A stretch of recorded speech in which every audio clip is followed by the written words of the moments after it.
Lovely. He looks like an emperor. I'm a senior man also. I'm looking for मेरा compliment गलत नहीं हो. He's our pride of India.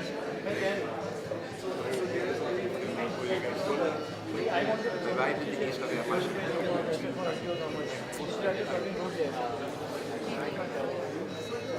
Hello, sir.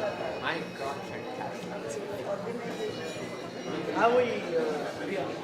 Ladies and gentlemen, let's welcome our honorable chief guest. I request Captain Avinash Batra to present a bouquet to Dr. Jao Pravino, Ambassador and Head Delegation of the European Union to India.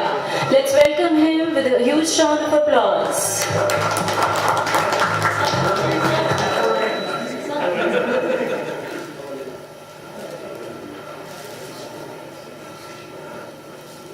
Captain Batra presenting the bouquet to Dr. Jao Pravino.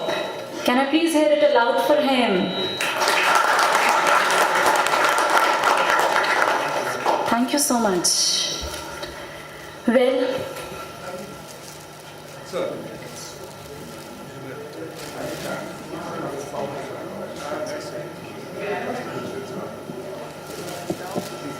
may I start?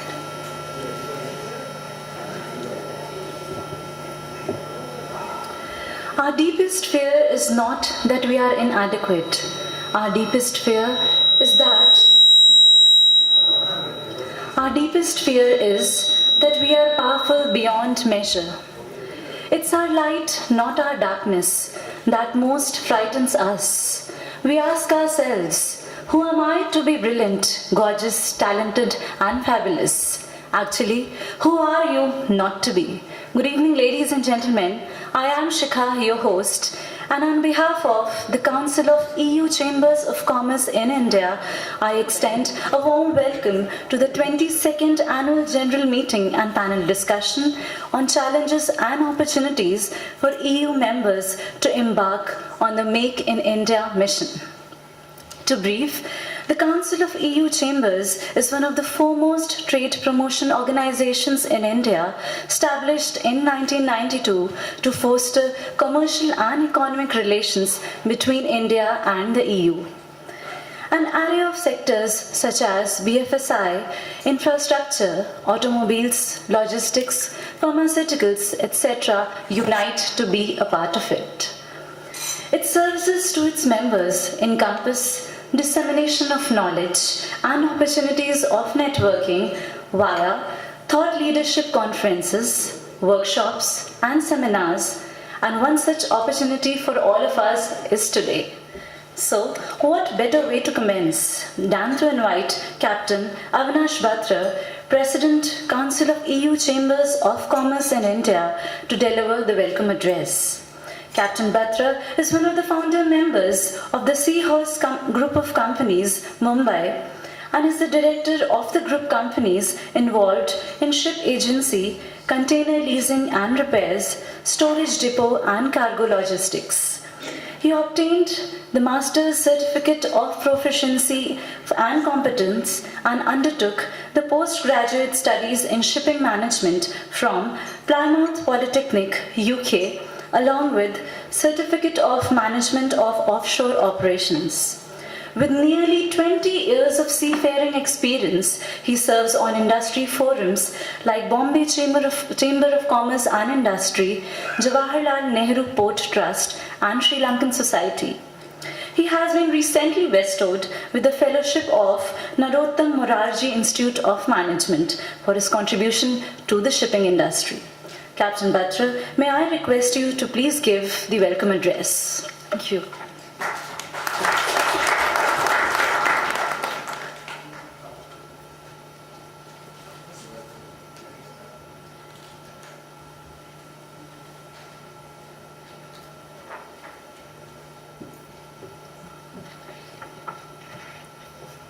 Thank you, Shikha.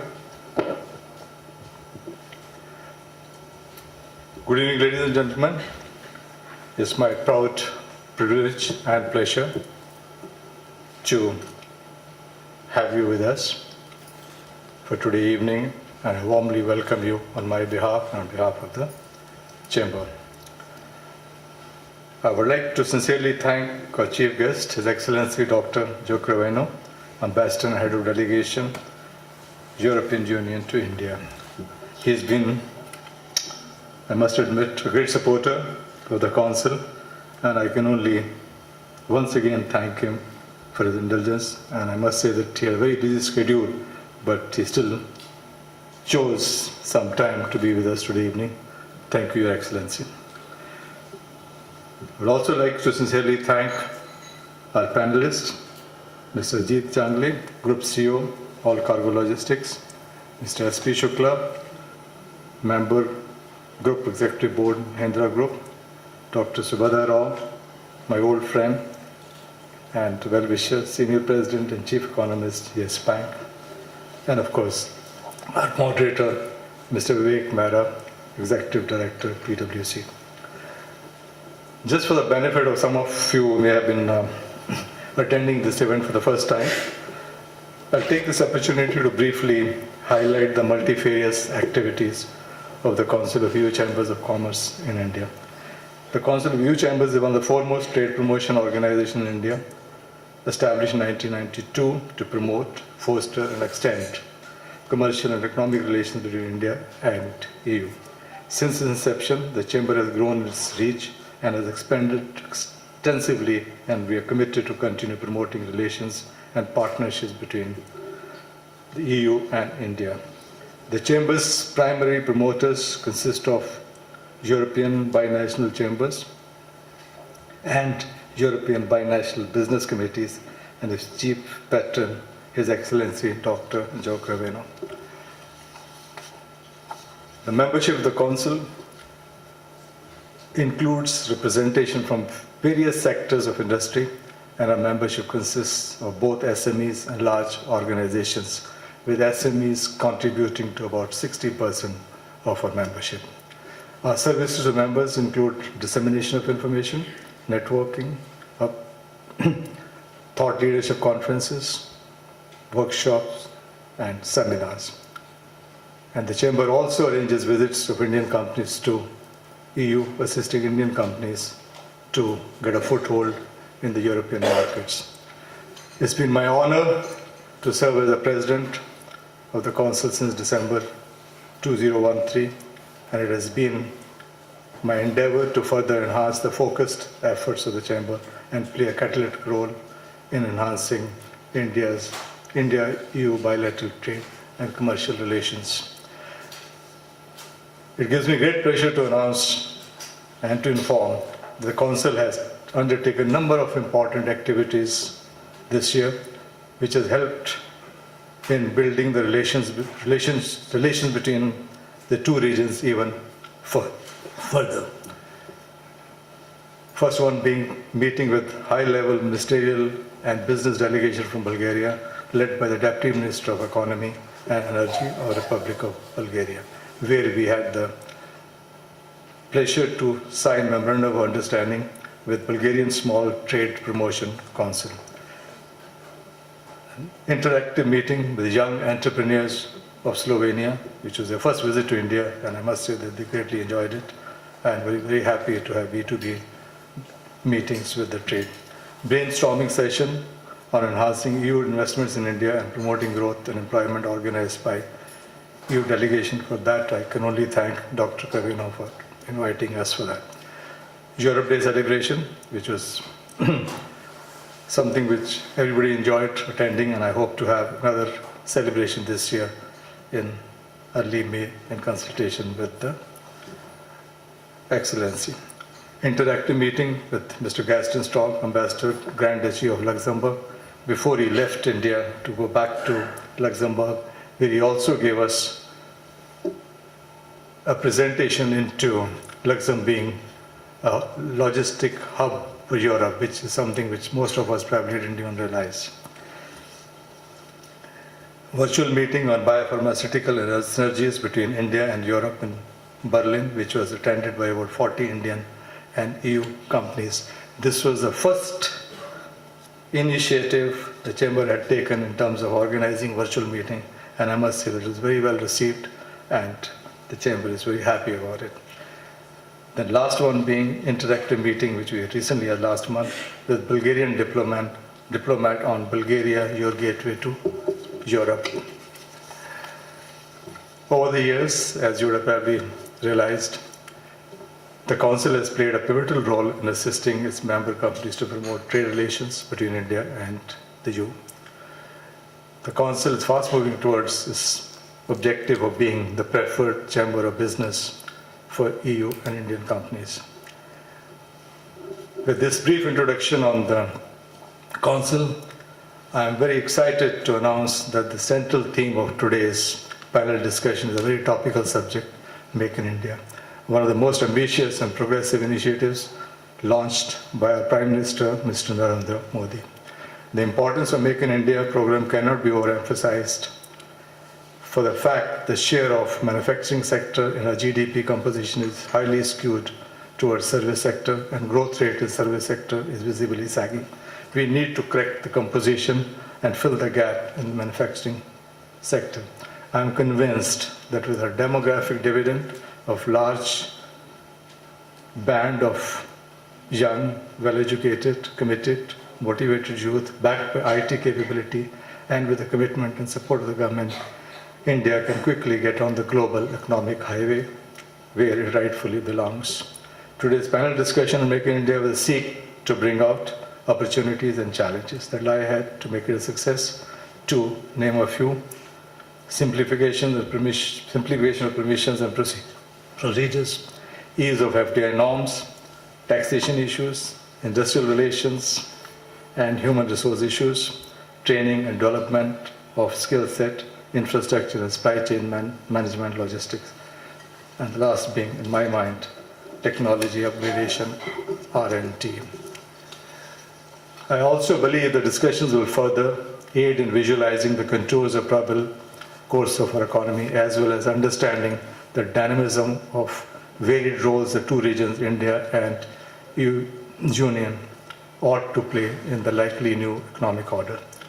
To put all these issues in focus, we have with us today an expert panel of industry professionals who will enlighten us with their perspective and give us their considered views and suggest solutions. May I take this opportunity to express my sincere gratitude to all the members of the Governing Board for their fullest cooperation and support during my tenure, and I'm confident that the Council will continue on its path of promoting trade relations between India and EU. Last but not the least, I would like to place on record the exemplary work that the Council Secretariat, led by a very active Director Dr. Renu Shome and her team have done. On behalf of the Governing Board and on my behalf, I would like to express my sincere appreciation for their stupendous efforts. With these few words and without much ado, I would like to kickstart the business session, and I do hope that you will find it useful, interesting, and will also have the ability to interact in terms of questions and answers. Lastly, but not the leastly, thank you so much for being here. It's been my pleasure to host you today, and I haven't had the occasion to meet some of them who I see in the audience, but I think we'll do that over the networking session. And thank you so much. Shikha, the floor is yours to conduct the rest of the business.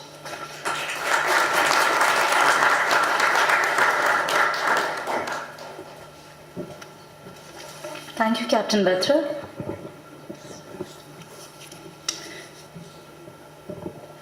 Thank you. Do not watch the clock, do what it does. Keep going. So, moving on to the panel discussion, let me introduce you to the moderator of the group, Mr. Vivek Mehra, Executive Director, PricewaterhouseCoopers Private Limited. Mr. Mehra is a chartered accountant and since 1997 a partner at PricewaterhouseCoopers in India. He earlier headed the firm's national regulatory practice and currently leads the M&A tax practice for PwC India. Mr. Mehra has been an independent director on the board of Ranbaxy Laboratories Limited, Union Bank of India and Punjab and Sindh Bank, and also of an NGO, Grassroots Trading Network for Women, a Seva initiative. He has strong relationships at senior levels of government, that is, Foreign Investment Promotion Board and RBI, and has been instrumental in bringing about several significant policy initiatives. Sir, could you please come up on the stage, which is already set for moderating the panel discussion? Let's welcome him with a huge round of applause. Thank you. Let me take this opportunity to introduce the rest of the esteemed panelists. Mr. Ajit Jangle, Group Chief Operating Officer, All Cargo Logistics Limited. Since 2013, he is responsible for Group's human resource, information technology, cost management, and global sales process. Mr. Jangle has got an extensive experience of 23 years across supply chain, both as a customer and as well as logistics service provider, while his core competency is in business process re-engineering. He has a bachelor's degree in mechanical engineering and master's in financial management, plus he is a certified CPIM from APICS USA and possesses certification in strategy management from Macquarie University of Australia. Prior to joining All Cargo Logistics, he was Managing Director for Toll Global Logistics India, Regional Director, Middle East and Africa region in APL Logistics NOL Group, which is based in Dubai, and National Manager, Supply Chain for Mahindra and Mahindra Limited. Mr. Jangle, would you please come up on the stage? Our next panel member is Mr. S.P. Shukla, Member, Group Executive Board, President, Group Strategy and Defense Sector, Chief Brand Officer, Mahindra Group. A BTech and MBA from the most prestigious institutions in India, he has over 33 years of varied experience in managing large operations. The Group Strategy Office comprises of critical functions such as Office of Strategy Management, Chief Economist, Chief Risk Officer, and Central Brand Council. Another of its initiative is the RISE Prize, instituted in March 2014 itself, with a prize money of $1 million to spark a culture of innovation in India. Not only on the board of Bristolcon USA, Mahindra Retail and Mahindra First Choices Services Limited, but he is also a chairman of Mahindra Racing, Italy, and leads several such initiatives in the sports arena. Mr. Shukla has been recently appointed as chairman of newly created Africa Council for synergizing and initiating different group businesses in the continent. As a chief brand officer in 2013, he has orchestrated a complete makeover of the visual identity of the Mahindra Group as Mahindra gears up to be amongst the most admirable global brands. So could you please join the panel for the discussion? Let's hear it aloud for him. Thank you so much.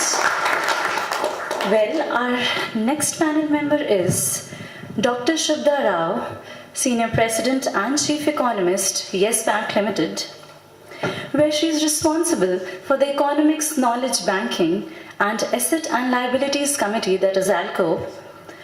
This was ranked amongst the top 3 forecasters for India in 2013 by the Global Bloomberg Markets magazine and as top forecaster of INR USD.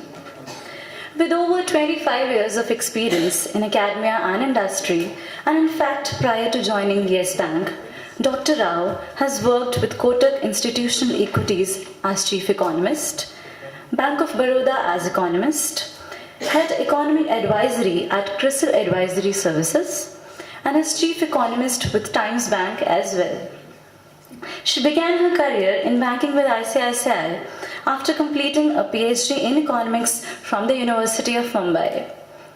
Dr. Rao, she's an active member of the Economics Committees of Industry Associations and is a member of CII National Economic Policy Council, New Delhi, co-chair of Economics Committee at ASSOCHAM, and a member of the Monetary Policy Group Indian Banks Association, that is IBA. As a thought leader, she has made extensive presentations on Indian economy to state dignitaries of many OECD economies and delegations of secretaries of state of the UK and US consulates, which are aired on electronic and print media like NDTV Profit, BBC World, and business dailies like Financial Times, AFP, Economic Times, to name a few. Will Dr. Rao request you to please join our panel discussion on the stage? Thank you so much. Over to Mr. Vivek Mehra and the panelists for their thoughtful insights. Let's welcome all of them once again.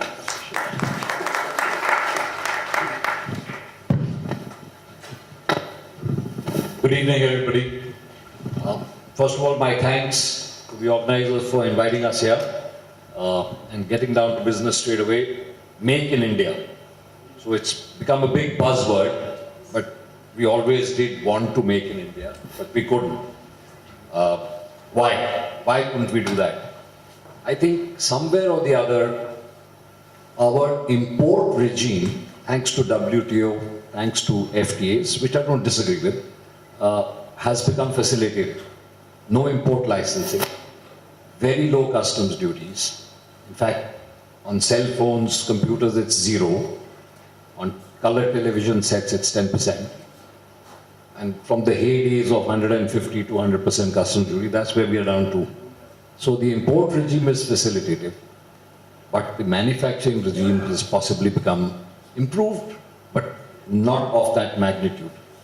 And therefore, I think it's not a level playing field. I think the government's efforts to bolster this Make in India program is very critical. As Captain said just now, that our demographics, yes, the demographics are right for reaping a dividend. But if we don't set our manufacturing in order, I think it'll be a demographic disaster. So it's very critical, and I think it's good that the Prime Minister has taken this up. But what are the challenges? I thought I'll go through what are the challenges that Make in India succeeding, which come up, which we'll debate today. So I've listed some out, and of course, free to add to these. Skills.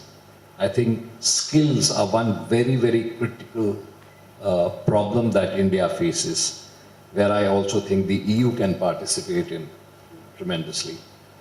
The infrastructure and logistics, that's in an extremely poor state, both for which you need not only skills to develop, but money.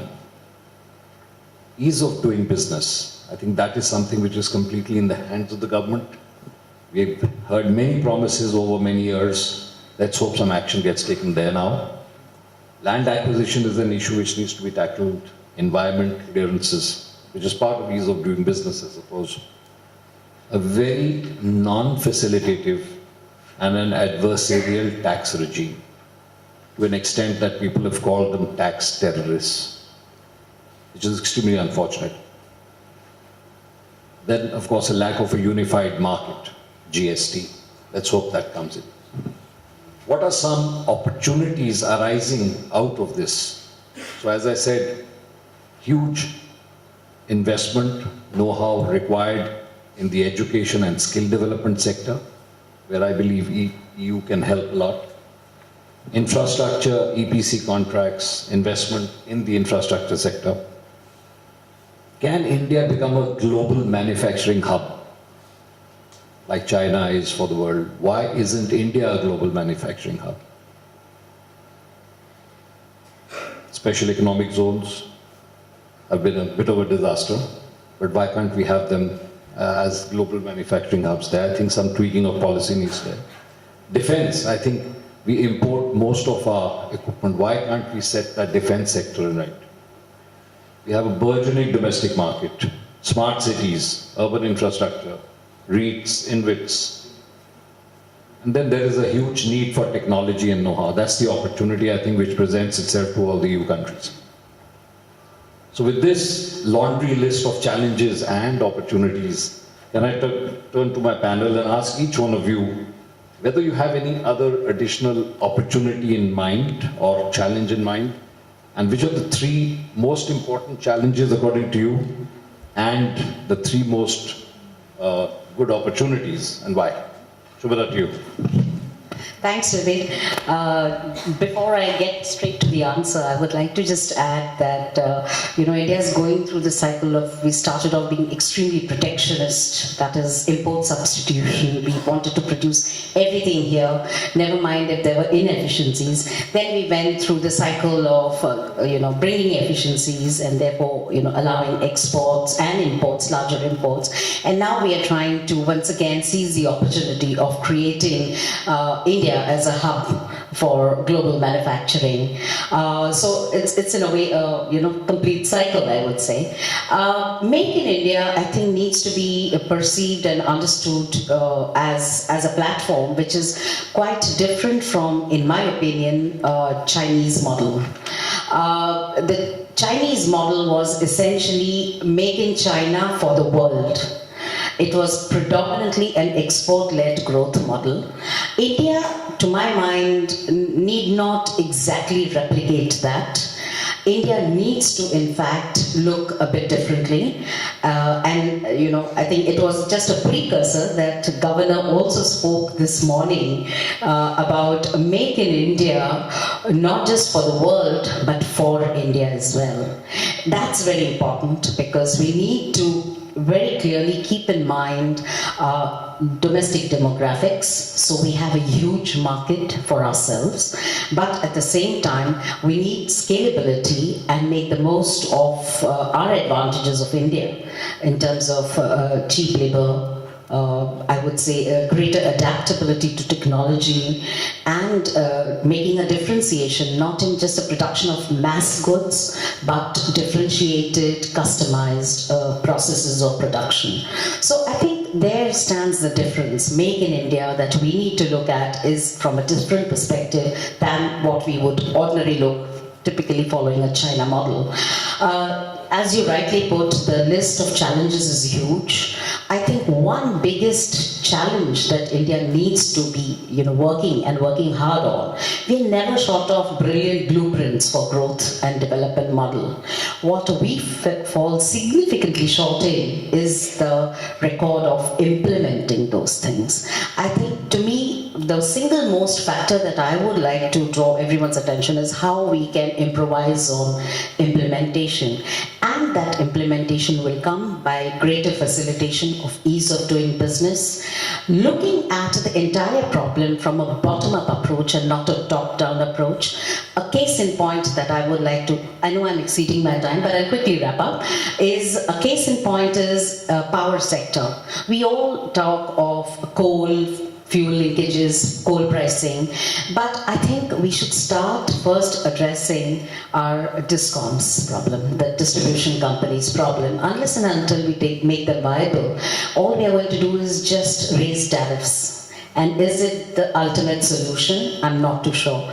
So I think we need to, for every problem in India, we need to look at a bottom-up approach rather than a top-down approach. Opportunities are huge. I'm sure in the next round we'll come to what opportunities Indo-EU joint ventures can have. In fact, I have a list of at least 4 key factors where India and EU can collaborate in a very meaningful way, where we can take this forward to make an India program a great success. Sorry, I've exceeded my time. What about you? Oh, my turn?